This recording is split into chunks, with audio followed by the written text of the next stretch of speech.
Okay, so I just got a call back from the mechanic, and the bus is done.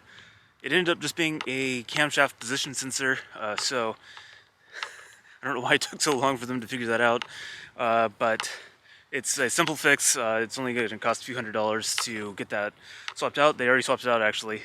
Took it for a test drive and tried restarting it, and it actually starts normally. It's really good that they changed that out, and I caught it early, because that's one of the common failure points on these engines, and when it starts going bad, it can just randomly shut off, when you're driving down the freeway and just kill your car. The timing actually works out really well though, because I am about at the end of what I can do for the car rental. I had taken out some money to go buy another car. I found a couple cars that I was interested in, but I'm going to hold off on that until probably next paycheck. But that's still going to happen. I really need a better way of transporting myself when the bus is broken, and the bus is going to break. It's just the way it is. So, I have a few cars in mind to look at. I have one that I'm keeping a close eye on, and if I can find a way to buy it, I probably will. But I need to get this car returned, and I'm going to be picking up the bus after work tomorrow. The other thing they mentioned was that my valve cover gaskets started leaking, so I need to get those changed. It's not bad enough that it can't wait for a couple of months, but while they're at it, it would be a really good time to do an inspection of my glow plugs, since those aren't working as well. So I'm going to have them do that, and that's going to be in June sometime. He didn't think it was leaking bad enough for me to worry about it right now. He thinks it'll be okay for another 2 months. So we're going to wait 2 months, and then I'm going to have them go through all that stuff. I should have more money saved up, and I'm also going to want to make sure that I have a backup vehicle at that point. So I got the bus last night. It's kind of a crazy adventure because it was the middle of my work week. So I drove up and picked it up. I took my rental car back, and then had to take buses around Skagit Valley for about an hour and a half until I got back to the bus. And so thank you, Skagit Valley Transit, for existing, because otherwise this would have been very, very expensive. Well, even more expensive than it already was anyways. So here's what happened. So they replaced the cam position sensor because it was bad, and I do think it probably was going bad if it wasn't already bad. So it's not too surprising. They apparently are only reliable for about 100,000 miles. So probably what happened was the old cam position sensor was just on his last legs, and was failing. So that's definitely part of the problem. So the valve cover gasket does seem to have a slight leak, and I still think it might actually be related to the starting issues.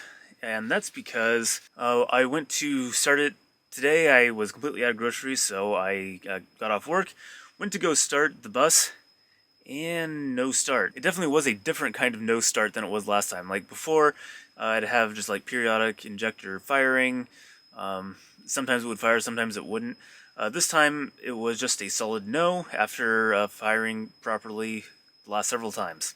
So I got annoyed. I had to go to the bathroom anyways, so I walked back over to the warehouse, went to the bathroom, came back to the bus, I don't know, 10-15 minutes later, and tried to start it up again, just in case I was imagining things, and it started perfectly.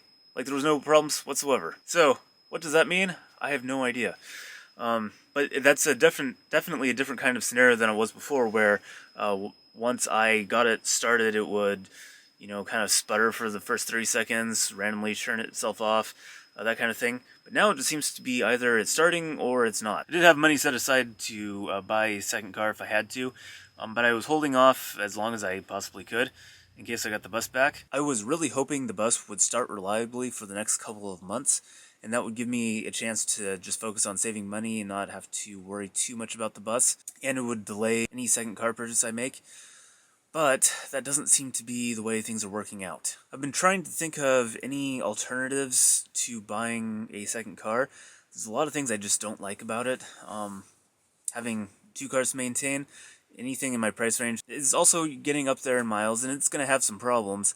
So, and of course, I'm going to encounter those problems while I'm driving it, which is, of course, when this bus is going to be in the shop. So it could easily end up in a situation where I have two cars that are broken at the same time. The good thing is if I buy a second car, I'll make sure that it's something that I can just take into a dealer and have it done that day. So that's my hope, but we'll see. But still, that's not my ideal. My ideal would be to come up with an alternative to a second car. I just don't want to have that many vehicles, honestly. That many registration fees to pay, all of it. It's just adding to expenses, and it's adding complexity to my life that I don't really want. But I can't keep renting cars anytime the bus breaks down. So this round of repairs cost me $500. Most of that was diagnosing the problem, or I guess partially diagnosing the problem, and it definitely improved things. And the part was only like $80, something like that. So that wasn't too bad. I can deal with a $500 repair bill every few months. Who cares? Even if it was $1,000 every few months, I can still handle that no problem. The bigger problem was the car rental. So at $100 a day, I was without a bus for 10 days. And just because of the way scheduling worked out and all that good stuff. So I ended up paying about $1,100 for the rental car. So just over $1,500 total for a bus that still is slightly broken. So obviously that's a little bit too expensive every time the bus breaks down. I can't do that. At least the bus seems to be starting most of the time now. So it's definitely an improvement, and I'm just going to have to keep after it. And I'm going to do some research this week. I need to wait for all these bills to show up on my bank accounts and stuff, so I know exactly how much money I have and what I can do to prevent that large rental car expense in the future. I have considered, too, just fixing the problem myself here in the parking lot after work, but I don't think Amazon would be too happy with me doing that kind of work in their parking lot. I could see if I had a certified mechanic out here doing the work, that would be fine. Also, of course, just can't get any parts if anything goes wrong, so I don't know. I'm really tired because I got in late last night, so I need to get some sleep, think about it, look at my bank accounts in the morning, and see exactly where things stand. So before I end this video, I want to try to start the bus one more time. So I just drove to the grocery store and back. Seems like 15 minutes of driving will get the bus warmed up on the gauge, but things don't really warm up for about another 15 minutes. And so that's about how long it takes for me to drive to the grocery store and back. No problems at the grocery store starting, but I'm back here. I've been letting the bus sit for about 15-20 minutes or something like that. Everything should be completely warmed up still. Obviously it's cooled down a little bit.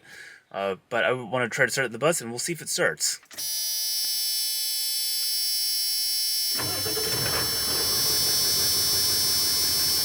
It starts just fine.